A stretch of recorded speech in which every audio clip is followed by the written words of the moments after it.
Tonight on UATV, One local deputy recovers after being shot today. Details of the incident tonight. flu season lingers in Fayetteville. The flu's unpredictable. It's really tough to kind of tell whether it's going to be severe or how long it's going to last for or when it's going to hit. How you can prevent yourself from catching the bug before spring break. And ASG candidates bear the winds and continue campaigning around campus. How much longer do you have to cast your vote?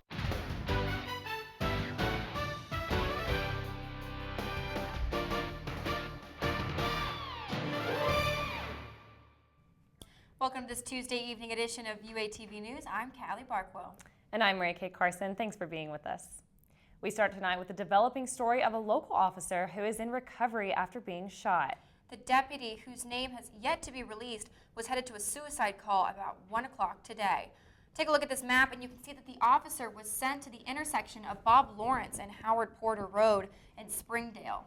Sawyer Bussey is live at Washington Regional Hospital where the deputy is recovering. What can you tell us, Sawyer? That's right. I'm live right outside of Washington Regional Hospital, where one local officer is recovering tonight after being shot earlier today on duty. Officers responded to a call regarding a possible suicidal person around 1 o'clock this afternoon. According to authorities, one of the deputies who responded to that call was shot at the scene. As of right now, police have not released the name of that deputy or any information regarding his condition. What we do know is that he was alert when transferred to this hospital earlier today and that he's still here right now. We'll keep you updated with information as we learn more. Reporting live for UATV News, I'm Sawyer Bussey. Make sure to stay updated with us on our social media as this story develops. Well, February set the record high for background checks for gun purchases. Statistics prove that people tend to buy more guns after mass shootings. To buy a gun, someone has to fill out the background form, and within 3 to 5 days, the gun can be owned. But the process of buying a gun and the checks vary from state to state. Recently, the use of deadly force by police officers has become a national issue. UAPD started a new program this week that allows the public to experience situations from a different point of view. UATV reporter Amanda Simmons has more. Don't worry, those gunshots weren't real. It's part of a new program UAPD is teaching, formerly titled the Interactive Video Experience of High-Risk Encounters. People are able to use weapons equipped with laser pointers that connect to a computer program called ALERT, or Advanced Law Enforcement Rapid Response Training. Lower your weapon! The program has over 700 simulations, where users can experience what high-risk encounters would look like from an officer's perspective, with actual police in the room. Could we have engaged them right then? Yeah. It was definitely pretty nervous, especially in front of them, because I didn't want to look stupid. Now, let me ask you this. Up to 4 people can go at a time, and some students found that it wasn't as easy as they had thought. Even if we did the right thing, they would always still point stuff out to us that was something that we should have changed or that they would have gotten snapped at for, or maybe something that would have been controversial that we had done. So it's just a different kind of point of view that everyone really needs to experience. That's shooting through the tailgate. And that's exactly what University Police hope to get across. UAPD Captain Matt Mills coaches the players on what he would really do. These decisions that we're making are split second, if not faster, and it's easy to sit back and later look at it on the news or somewhere else and say, well, this is what I would have done. So we want people to experience that firsthand and say, wow, it's a whole lot different when I'm having to make the decision. You are responding to a report of an active shooting. It's definitely a new outlook, and I even got a piece of the action. As you can see, anyone can participate, and UAPD says observers are welcome. Those who are interested in participating in the program can attend its third and final day on Thursday from 10 in the morning till 5 in the evening in Futrall Hall, room 157. Well, it was absolutely gorgeous today, guys. We actually reached up to a high of 75 degrees. But right now we're feeling about 67, feeling about 65. We're definitely feeling that low. It's definitely going down in temperatures. But actually, with this come of springtime comes with flu season. And actually, after the last few weeks, Pat Walker Health Center has seen a rise in flu cases on campus. Actually, about 12% of students who checked into the health center last week had the flu. UATV reporter Febin Casahoon has more on the story. Thanks, Callie. You are correct. There has been an increase in flu cases here on campus over the last few weeks. In fact, most of the doctors were booked for appointments. I didn't even get a chance to speak with them, but I did get a chance to speak with the Assistant Director of Communications at Pat Walker, and he talked to me about the prevention and flu shots. Take a look. Last week, the Pat Walker Health Center checked in over 150 students, and about 50 were confirmed flu cases. Zach Brown says the health center has been receiving many appointments and flu vaccines are running out. Pat Walker urges students to set an appointment before it's too late. So our allergy immunization and travel clinic still has some left, not much, but we are getting down to the last bit of flu shots, and we definitely recommend if you haven't gotten a flu shot to get one now. If you get sick with a flu-like illness, health center officials recommend you stay home from class and from work until you are fever-free for at least 24 hours. And when traveling, you should also wear a mask like this one to avoid spreading it to other people. And you should also have tissue when sneezing or coughing to also prevent from spreading to others. Disinfecting surfaces is going to be really important. I think people forget the fact that the flu is made from droplets that are made from when someone has the virus and they're talking, speaking, or coughing. Those droplets then get on surfaces. The flu's unpredictable. It's really tough to kind of tell whether it's going to be severe or how long it's going to last for. Not everyone agrees with getting a flu shot. You can seriously put someone else, maybe perhaps with a compromised immune system, in jeopardy if you're not taking care of your personal health. My mother also got the flu shot and she ended up getting the flu, and she's usually prone to getting sick. So I think for people that are capable of handling the flu, it's okay. But for a majority of people that get sick very easily, the flu is a really dangerous disease. So maybe a little bit more testing on these shots before they give them to younger people or older people. I believe that the flu shot is absolutely necessary because it helps us become more resistant to different strains of the flu virus, and we are less likely to catch it in the future.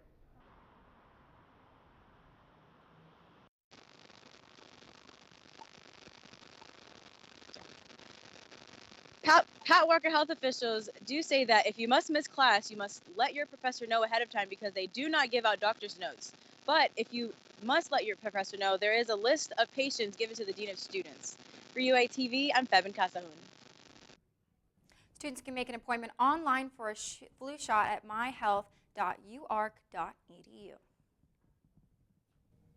Construction near Sterling Frisco forces members of the campus community to find new roads to campus. The bridge on West Lafayette Street is closed for repair and maintenance until mid-July. Until then, West Lafayette will be closed 24 hours a day, including weekends between North Gregg Avenue and West. Construction doesn't stop on campus. Joyce Boulevard and Stern Street are following suit and getting repaved this week. The project requires lane closures Thursday, Friday, and Monday.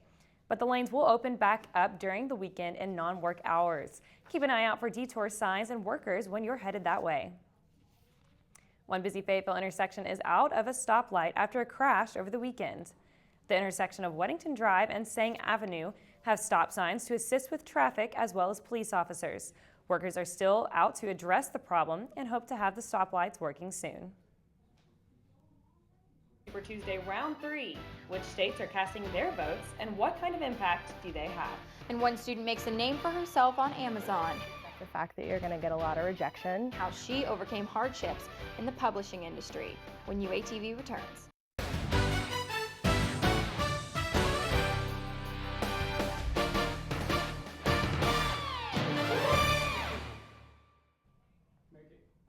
Polls are open for 5 states to vote in the primaries: Illinois, Florida, Ohio, North Carolina, and our neighboring state, Missouri. One mayor in Missouri took today to encourage the people of St. Louis to vote. He says voting in today's primary is one of the most important elections people can vote in. People in an Illinois county are making sure their votes are counted. Early voting in Cook County, which includes Chicago, set a new primary record. Nearly 130,000 votes were cast Sunday in Chicago alone. That's a 37% increase over the previous high for the primary. In the suburbs of Cook County, officials say more than 102,000 votes were cast on Sunday. The 4 campaigns competing in the ASG general election set up all across campus to win over student voters. They battled the wind while handing out flyers and snacks such as popcorn, popsicles, and drinks. From Old Main and the Union to Kimball and J.B. Hunt, the tickets encouraged all to vote before tomorrow. UA Productions released a new video to encourage students to vote to approve the Old Main Oath.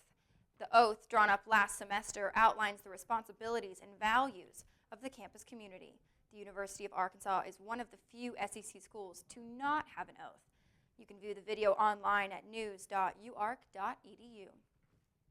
And today is the second of 3 days to cast your vote in the ASG election. You can vote for ASG and the Old Main Oath till 4 tomorrow afternoon at vote.uark.edu. One student is writing her way to success. Sarah Jones, or her author name, Sarah Gallion Jones, wrote the science fiction novel Broken Haven. Jones got her book published despite all the struggles that go along with being a writer. Accept the fact that you're going to get a lot of rejection, and you have to be the #1 champion of your own work and just continue to submit and hope for the best, and don't stop until you see somebody else like it and want to read it and want to put it out there. So I noticed the book is on pre-order now on Amazon.com, but will go on sale next week. Jones says Brookhaven is a great read for anyone who likes Harry Potter or The Hunger Games. Panama City Beach is the top place for college kids to go on spring break. At least it used to be. And we wanted to make sure we could have the most fun. Why U of A students are trying a new beach this year. And Razorback fans come in all shapes and sizes. Some of them human, some not. What furry pets are cheering on the Hogs at Baum today?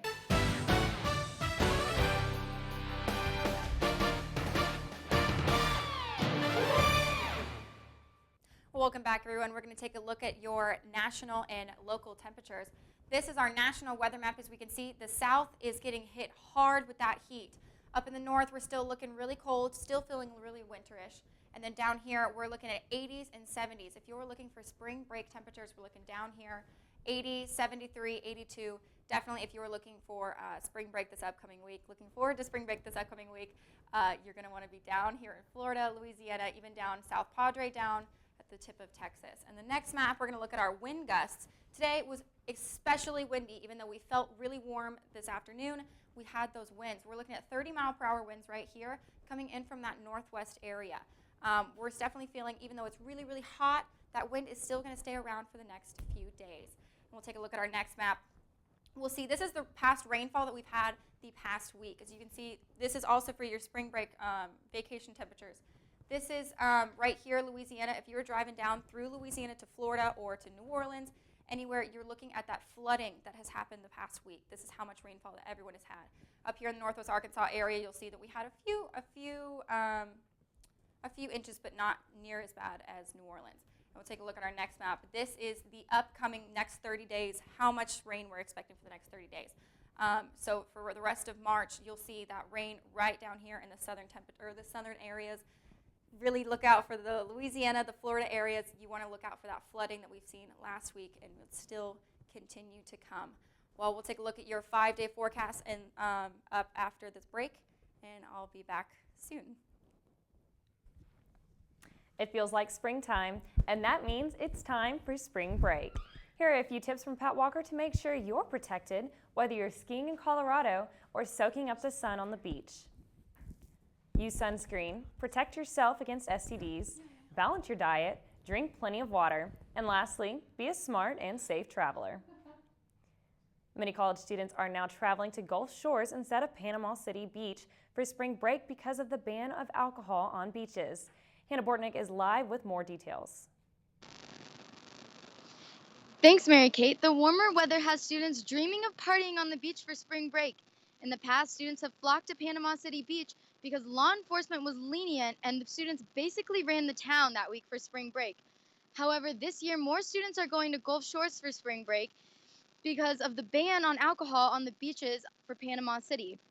This ban came after an especially violent spring break last year. Earlier today, I spoke with Alyssa DeGidio, a senior on campus, about why her and her friends are going to Gulf Shores this year for spring break.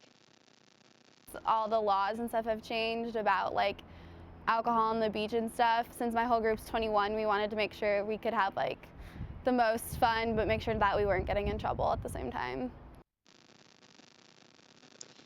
She also says that she thinks this ban could be counterproductive because students could end up drinking a lot more in their hotels before they go to the beaches. For UATV, I'm Hannah Bortnick. Back to you, Mary Kate. Thanks, Hannah. Digidio says that this year, most of her friends are going to Gulf Shores and that she thinks the ban on alcohol is ultimately going to hurt the Panama City beach economy. In the past, it's been a huge spring break destination for college students. The end is near for graduating seniors, and that means time to pick up cap and gowns. Seniors can grab their grad wear at the Garland Bookstore before Friday night at 6. The bookstore also offers a free portrait setting and the chance to win a free diploma frame and other prizes.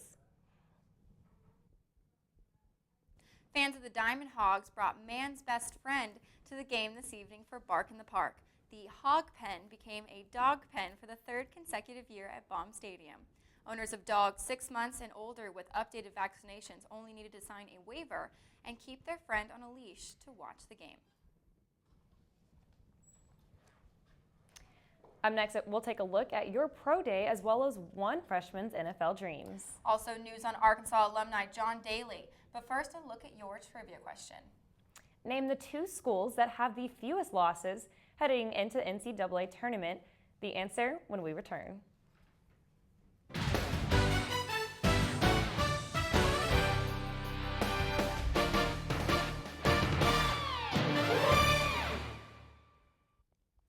Arkansas baseball is taking on Grambling State as we speak. It is tied 3-3 in the top of the third. Carson Shaddy with the run, double in the first. Same 2 teams again tomorrow at 3. Tomorrow is a big day for the seniors on the Arkansas football team. It's pro day, and players will get to show off their skills in front of scouts from all over the NFL. Some to keep an eye on will be quarterback Brandon Allen, tight end Hunter Henry, running backs Jonathan Williams and Alex Collins, and offensive linemen Sebastian Tretola and Denver Kirkland. The event will last a couple of hours, and their performances could go a long way in determining where they will be picked in the draft, which runs from April 28th through the 30th. The seniors aren't the only ones with NFL dreams. Freshman tight end Will Gragg hopes to follow in his brother's footsteps. His bro Chris is a tight end with the Buffalo Bills after starring here at Arkansas. Our very own Leon Steloch caught up with him to find out more. Will, I know your brother went here a few years ago. He was a starter on the football team as tight end. What's it like following in his footsteps? I feel like it's a great, I take a great deal of pride in it, him doing the things that he did, him being all SEC, him being drafted, and, him setting records, following DJ Williams, following, guys like that. And, I just want to take out those footsteps. What's the hardest part about following behind him? Just people expecting us to do the same things. Like, we're 2 different types of tight ends. He was more of a speed tight end, and I'm more of a traditional wide tight end. So, just people expecting me to do the things that he did when we're 2 completely different players. Did he give you any advice on coming to campus, what it would be like? Yeah, he gave me a ton of advice, like how to deal with the social side of it, how to deal with the academic side of it, just making sure I keep my head on straight. Is U of A everything he expected you expected to be? Oh yeah, it was everything and more. We have a great social life. Students and athletes are pretty blessed to be here at the U of A. After you graduate, do you plan on going to the NFL like him? If God's willing, yes. But if I don't, that's why I want to get my degree and, try to get connections and meet new people so that I'll be set for if football doesn't work out. Do you ever feel any pressures to be better than him? Do y'all ever talk about, have bets and stuff on being better than him? Yeah, we did. Like, in high school, we always compared our stats. So hopefully we can do the same in college once I get the plan. And, hopefully I can exceed all of his expectations and everybody else's in the state. Gragg's senior year of high school, 2014, he was rated the best football player in the state of Arkansas. He redshirted last year while sitting behind Hunter Henry and Jeremy Sprinkle. Moving over to the tennis court, the Razorbacks men's team remains number 13 in the NCAA rankings. They have 3 consecutive SEC victories, including a win over number 7 Texas A&M on Friday, and have won 10 of their last 11 matches. With a 13-3 overall and a 3-1 record in SEC competition, the Razorbacks have cracked the top 15 for the first time since 2006. Mike Ridlicki leads the team with a 10-1 singles record. He won 7 consecutive matches and holds a 6-1 mark against ranked opponents this season. ESPN's 30 for 30 is finally taking its storytelling mastery to the golf course. Arkansas alum John Daly is the first professional golfer to be featured. His story, Hit It Hard, is being shown in Austin, Texas at the South by Southwest Festival March 11th through the 19th. With the Masters only a few weeks away, an opening tradition comes to an end. Golf legend Arnold Palmer announced today that he will not hit the ceremonial first tee shot due to a shoulder injury. The 86-year-old has hit a Thursday morning drive at Augusta National's first hole for the past 9 years. The 4-time Masters champ will be at the tournament, but will only be watching as Jack Nicklaus and Gary Player sweat it out. And now the answer to our trivia questions. Name the 2 schools that have the fewest losses heading into the NCAA tournament. It is top seed Kansas, which is 30-4, and our brothers down in Little Rock. The Trojans of UALR are 29-4, heading into Thursday's showdown with Purdue in the first round of the Big Dance. That's it for sports. I'm Maisie Ray Vincent. Another look at your weather when we come back.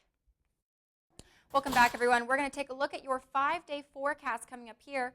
Tomorrow we're looking at 68 with a low of 37. On Thursday we'll see 65, and for the rest of the weekend we'll see about the same thing. And we are getting breaking news in here. We are just learning that Marco Rubio is dropping out of the race for the White House.